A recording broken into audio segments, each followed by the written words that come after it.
बहुत कुछ दिया है तेरा शुक्रिया है, तेरा शुक्रिया है। ये आंखें जो दी हैं तुझे मैं निहार, तुझे मैं निहार। अरे ओ प्यारे, इन हाथों से तेरी आरती उतार। तेरा ही दिया मैंने खाया पिया है, तेरा शुक्रिया है, तेरा शुक्रिया है। सुनो, सच्चाई अगर वास्तव में पूछी जाए तो हमसे बड़ा भाग्यवान कोई और है ही नहीं।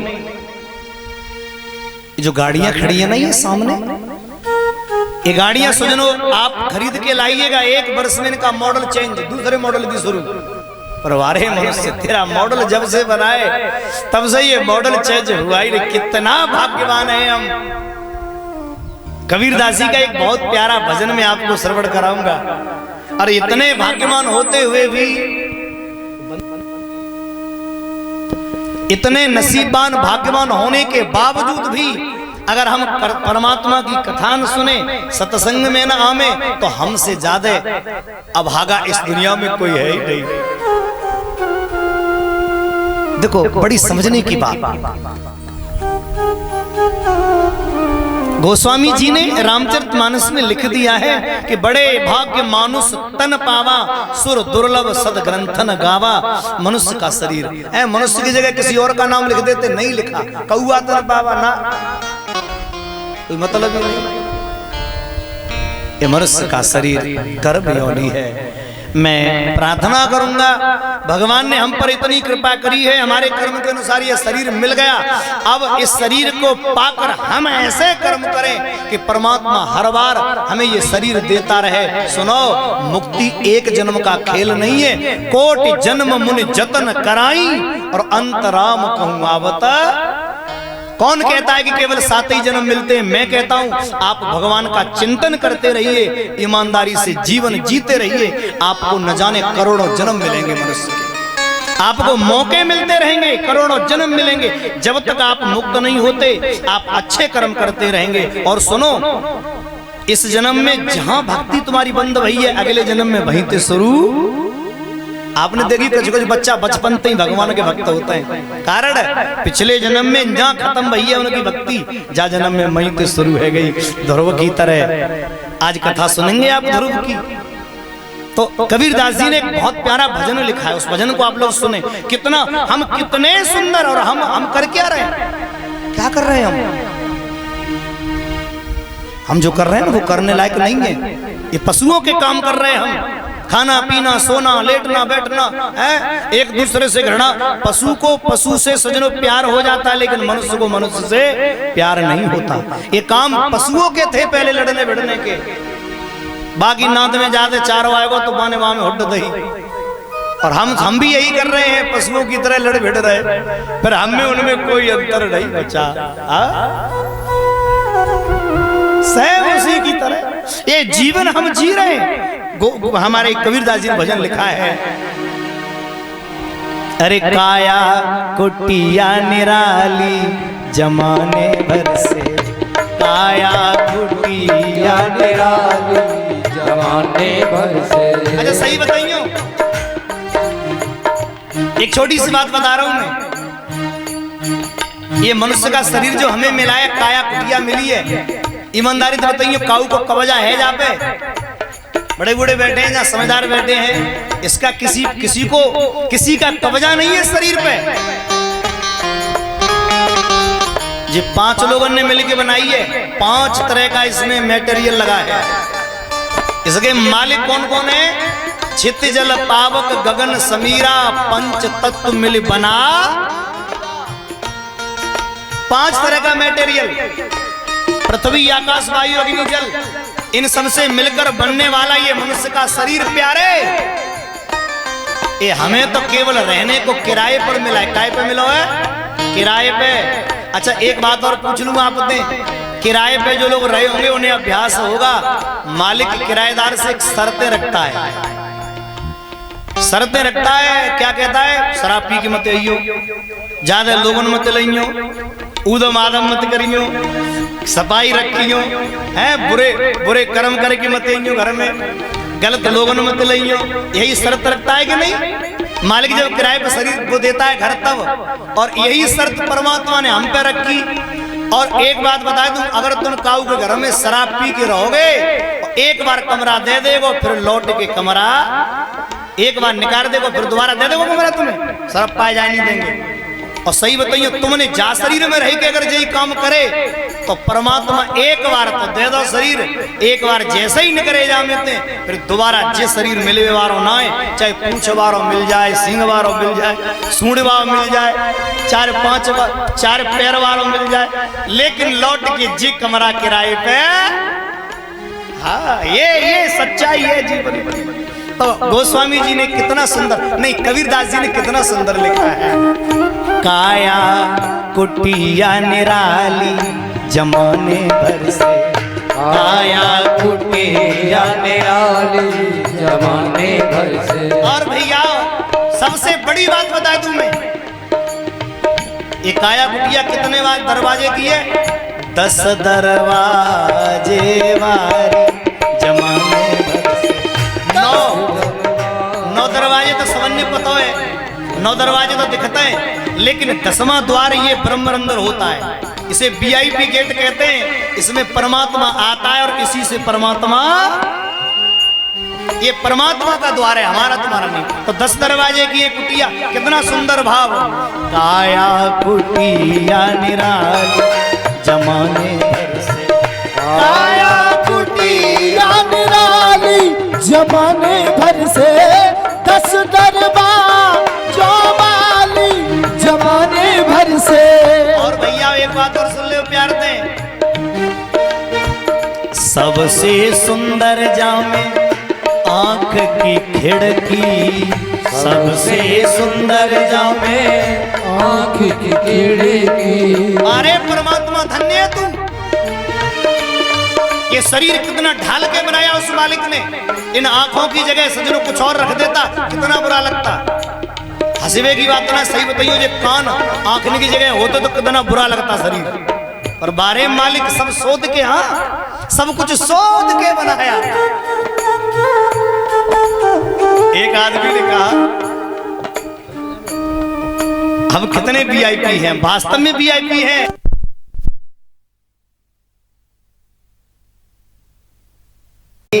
सुंदर ये आंख की खिड़की, सबसे सुंदर ये आँख की खिड़की, इसमें है पुतली काली जमाने भर से, काया कुटिया निराली जमाने भर से।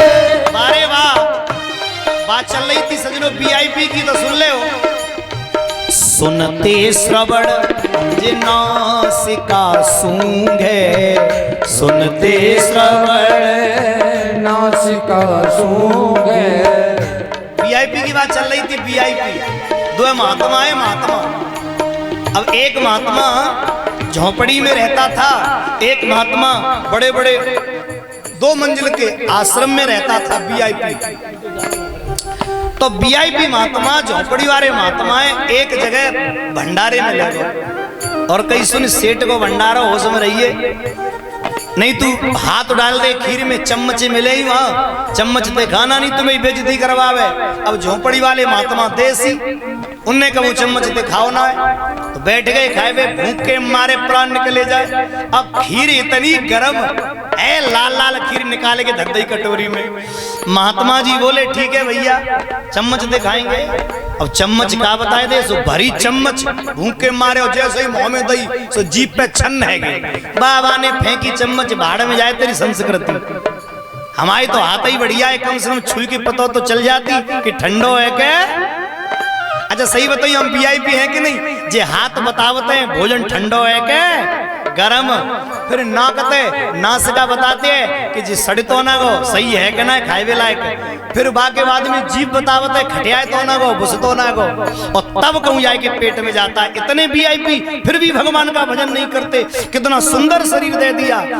और सुनो, हमें एक मुंशी दो, मुंशी एक ना दो मुंशी, हमारा काम करने के लिए 2 मुंशी हमारे संग रहते हैं। ये दोनों हाथ लेना देना ये कर करते हैं, लेना देना ये कर करते हैं, लेना देना प्यारे कर करते हैं, कर करते हैं तेरे कर करते हैं, लेना देना लेना देना ये कर करते हैं, लेना देना ये कर करते हैं। अरे पग चाल चले रे मतवारी जमाने भर से, काया कुटिया मुरारी जमाने भर से, 10 दरबार जो मारी जमाने भर से। दूसरी बात बताऊं मैं आपको, बड़े मन से सुनना। दूसरी बात बड़ी प्यारी, मुख के भीतर अब हमारी रक्षा करने के लिए वो तो कोई है। काम क्रोध मद लोभ मोह से, काम क्रोध मद लोभ मोह से, ये बुद्धि करे रे रखवारी जमाने भर से, माया खुके या निराली जमाने ओ, काया कुटिया मुरारी जमाने भर से। बोलिए कन्हैया लाल की। अब आप उसी प्रसंग पे आ जाओ जहाँ कथा चल रही थी। मैंने सिर्फ मनुष्य के जीवन के कुछ पहलू समझा दिए। ये जीवन बड़ा अनमोल है, ये बात बिल्कुल सत्य है। और इतना अनमोल शरीर पाकर हम कथा भी न सुन पाए तो हमसे ज्यादा मूर्ख इस दुनिया में कोई और होगा नहीं। अच्छा परिचय जी महाराज, आज पूछेंगे कल ना पूछिए आपने। जब हम आए थे तब कथा कहाँ चल रही थी आचार्य जी की? जो आचार्य जी कथा कह रहे थे ना, ध्यान ना है, तुम लग गए पलंग काम में। हम बता देंगे आज, कल ना 501 रुपये जुर्माना दे देंगे, बता रहे। मालूम है कि ना है? मालूम है। नहीं कोई बात ना, एक बार तो चलते हैं सब। कथा चल रही थी देवहूति और करदम जी का प्रसंग, और मैं सच कहूं ये कथा इतनी सुंदर है।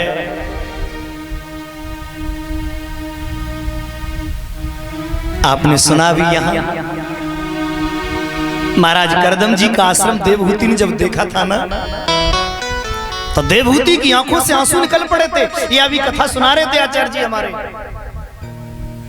एक टूटी सी झोंपड़ी, और वो भी ज्यादा नहीं।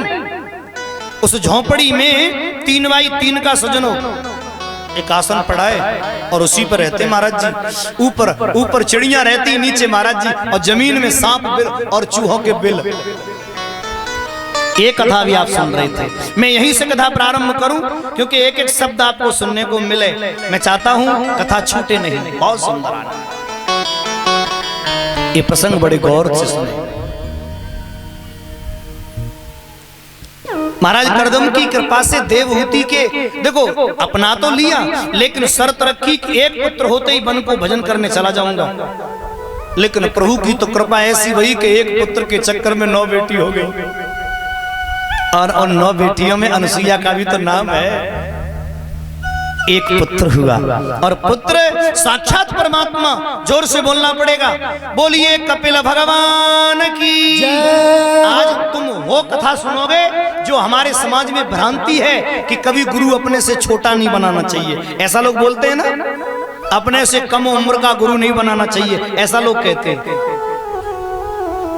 लेकिन ये सब धारणाएं गलत हैं। मैं आपको समझाऊंगा, गुरु का मतलब कभी भी छोटे बड़े से नहीं होता। बल वृद्धा धन वृद्धा आयु वृद्धास्त तथैव च ते सर्वे अपि ज्ञान वृद्धाश्च किंकिरा शिष्य किंकिरा। जो बल में बड़ा है वो बड़ा नहीं है। हो जाए कितना भी 30 मार खान, बड़ा नहीं है वो, क्योंकि बल 1 मिनट में परमात्मा झुका देता है बाली की तरह। बल में बड़ा नहीं, धन में बड़ा बिल्कुल बड़ा नहीं। जुआ का एक पासा धर्मराज का पूरा धन खत्म। तो धर्मराज जैसे का धन खत्म हो गया तो हमारी औकात का है। इसलिए जो धन में बड़ा है वो बड़ा कभी भी धन जा सकता है। धन वृद्धा बल वृद्धा आयु वृद्धा तथैव च, उम्र में जो बड़ा है वो भी बड़ा नहीं बताया। बड़ा कौन है? ते सर्वे ते माने उन सब में जो ज्ञान में बड़ा है ना, अरे वो सबसे बड़ा है। ये ज्ञान की श्रेष्ठता दी गई है, उम्र की नहीं है। 9 बेटियों के बाद में पुत्र हुआ कपिल भगवान। करदम जी तो चले गए भजन करने, और मालूम है देवहूति ने अपने पुत्र को सामने एक चौकी सजाकर बिठाया। एक माँ अपने पुत्र को चौकी पर बिठाकर उससे गुरुदीक्षा लेती है। एक माँ ने अपने छोटे से पुत्र को अपना गुरु बना लिया, क्योंकि उसे मालूम है कि महाराज कपिल भगवान के अंदर इतना ज्ञान भरा है, इतना ज्ञान भरा है। तो माई अपने छोटे से नन्हे से मुन्ने से पुत्र को चौकी पे बिठा के तिलक करके और गुरुदीक्षा लेती है। अच्छा एक बात बोलूं, उम्र का कोई मतलब ही नहीं, माँ में बड़ी शक्ति होती है। मेरी कथा एटा में होती थी, 2004-5 की बात है। उस समय लगभग 40 कथाएं रेगुलर, लगातार एक दिन का गैप नहीं, इस कॉलोनी से उस कॉलोनी में लगातार एटा में करी मैंने। तो संजय नगर में एक माताजी थी, शर्मा परिवार से थी वो। तो माताजी मेरी कथा में आया करती, आज भी, अब पता नहीं वो जीवित हैं कि नहीं, बहुत दिन से मिली नहीं। उनके बच्चे मेरे पास आए, बोले महाराज जी बुढ़िया मर जाएगी। मैंने क्या हुआ?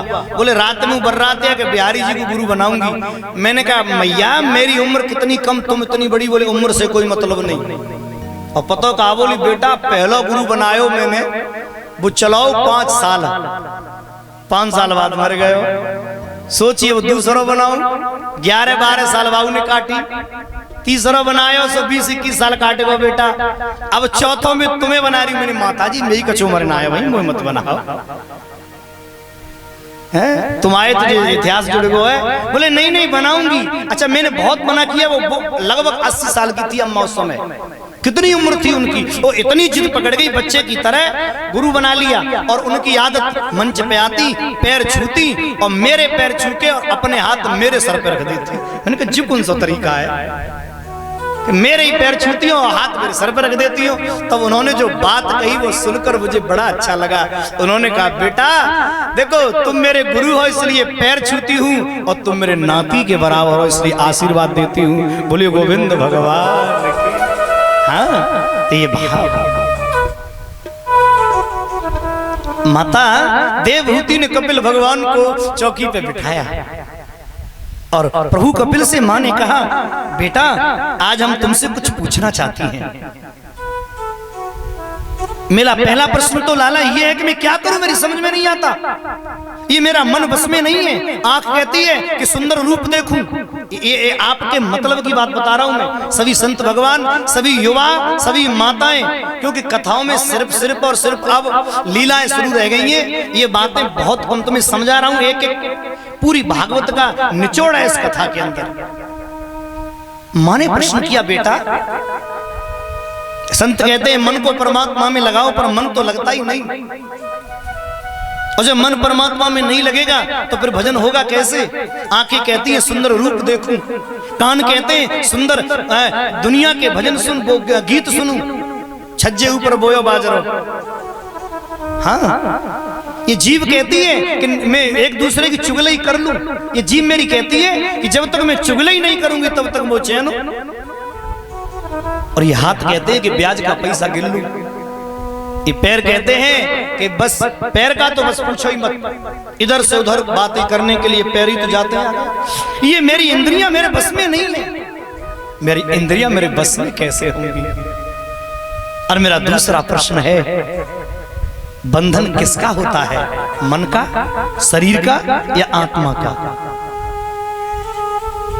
भगवान बड़े हंसे, छोटे से मेरे प्रभु मैया ते बोले री मैया आप तो बड़ी विदुषी हैं, आप तो बड़ी धार्मिक हैं, आप तो बड़ी महान हैं और आप हमसे ऐसा प्रश्न कर रही हैं। आप तो बड़ी समझदार हैं, लेकिन फिर भी आपने हमसे पूछा है। 3 प्रश्न पूछे थे। पहला, सच्चा सुख कहाँ है? दूसरा, इंद्रिय वश में कैसे हो? तीसरा, बंधन किसका है? तो माई मैं पहला प्रश्न का उत्तर देता हूं तुम्हें। सच्चा सुख कहाँ है? आप एक एक शब्द सुनना। सच्चा सुख कहाँ है? कुछ लोग कहते हैं बड़ी ऐसी गाड़ी मिल जाए चलाने को, उसी में आराम से रहे, सुख है। गलत। तो सुख नहीं है, सच्चा सुख नहीं है। कोई कहता है कि बहुत सा धन मिल जाए उसमें सुख है, सुख नहीं है। एक संत ने कहा, बोले सुनो, माँ के गर्भ में तो बड़ा सुख ही होगा। माँ के गर्भ में जीव पड़ा रहता है, उसे कोई फिक्र नहीं है, चिंता नहीं है, आराम से रहता है। तो माई पूछ रही है, बेटा क्या माँ के गर्भ में सुख है? कपिल भगवान बोले, माँ कैसी बात करती है, माँ के गर्भ में सुख? अरे गर्भवास सम दुखो भूतोन भविष्यति, गर्भ के समान दुख होता ही नहीं। क्यों? बोले 7 महीने के बाद में माँ के शरीर में माँ मिर्ची खा ले तो बच्चे को प्रॉब्लम, माँ गरियाने की कुटैया खा ले तो बच्चे को प्रॉब्लम, माँ पोता मिट्टी खा ले तो बच्चे प्रॉब्लम, क्योंकि जई ज्यादा खाती है। दूसरी बात, माँ के गर्भ में बालक को कष्ट ही कष्ट है। वो गंदगी जाती है, वो परेशान रहता है, काला अंधेरा रहता है, और वो परमात्मा से कहता है इस नरक से निकालो, गर्भ के समान दुख है ही नहीं। माँ ने कहा, बेटा तो मुझे लगता है जन्म लेने के बाद में तो सुख ही सुख होगा। अच्छा देखो, बड़ा आदमी, आप सब लोग बैठे हो, आप कथा में बैठे हो, तब तक मन ठीक है। घरे गए, कमाए की टेंशन, भैंसिया की टेंशन, गैया की टेंशन, परिवार की टेंशन, सब टेंशन लगी रहती हो। बच्चे कोई टेंशन ही ना है। मैया रोए गए तो मैया ने दूध पिलाया था, हैं आराम से पड़े तो भगवान बोले, माई सबसे बड़ा दुख तो बच्चे को ही होता है। बोले क्यों? बड़ा आदमी अगर कान में दर्द होगा तो डॉक्टर को बता देगा कि मेरे कान में दर्द है, बालक तो बता ही नहीं सकता। और डॉक्टर आजकल कैसे, पेट में दर्द है और निमोनिया की दवाई चल रही है ना, तो बालक तो बोल भी नहीं सकता कि मेरे दर्द कहाँ है, इसलिए बच्चे को दुख है। तो बेटा बड़े होने के बाद में तो सुख ही सुख होगा। पत्नी आ जाती है, करी कराई बढ़िया भोजन मिलता है, मटर पनीर की सब्जी मिलती है, आनंद से पैर दबाती है, फिर तो सुख ही सुख। देखो समझना मेरी बात को, सुख ही सुख होगा। भगवान बोले, माई सबसे ज्यादा दुख की शुरुआत तो जवानी में ही होती है। माँ बाप पढ़ाने में 17 साल बिता देते हैं, तब बीए कर पाता है, और श्रीमती जी 17 सेकंड में PhD करा देती है। पत्नी की न सुने तो पत्नी गई, पत्नी की सुने तो माँ बाप गए, अब किन की सुने? सब कमाने की टेंशन, इधर की टेंशन, घर की टेंशन, ये टेंशन, वो टेंशन, सबसे ज्यादा तो जवानी में ही टेंशन होती है। तो देवहूति ने कहा, बेटा फिर तो मुझे ऐसा लग रहा है बुढ़ापे में तो कोई टेंशन है ही नहीं, कोई झंझट है ही नहीं, बच्चों को सौंप दो, सब आराम से भजन करो। कपिल भगवान बोले, दुनिया की सबसे बड़ी टेंशन तो बुढ़ापे में ही है। आदमी बंदर की तरह हो जाता है, घुड़की मारता है, चैन उपत ना हो तू है ना, और बुरा देखो जाते ना, कछ बड़े बूढ़े देखे होंगे, लड़का काम बिगाड़ रहा है, बैठ रहे हैं, गाली गलौज कर रहे हैं बच्चा उन पे।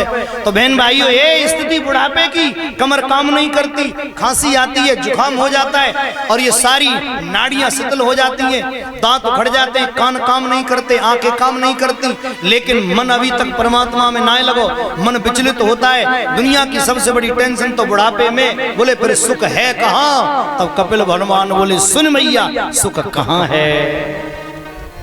गोस्वामी तुलसीदास ने लिखा है, दीन कहे धनवान सुखी, आवाज थोड़ी बढ़ा, धनवान कहे सुख राजा कुभारी, राजा कहे महाराज सुखी, महाराज कहे सुख इंद्र कुभारी, इंद्र कहे चतुरानन सुखी, चतुरानन कहे सुख विष्णु कुभारी। तुलसीदास विचार कहें हरि भजन बिना सब जीव दुखार। ए माई, सिर्फ परमात्मा के भजन में सुख है और सुख कहीं है ही नहीं। सारी उम्र चिल्लाते रहो, चीखते रहो, कहीं सुख नहीं है सिर्फ परमात्मा के चरणों के अलावा। और सुन मैया, भजन कर लो भगवान को, जानो तो पड़ेगो। और आदमी भजन नहीं करता, और जब बुढ़ापे में यम के दूत लेने आते और जब पिटाई करते तब रोता है। जाना तो है, जैसे एक ऊंट था, ऊंट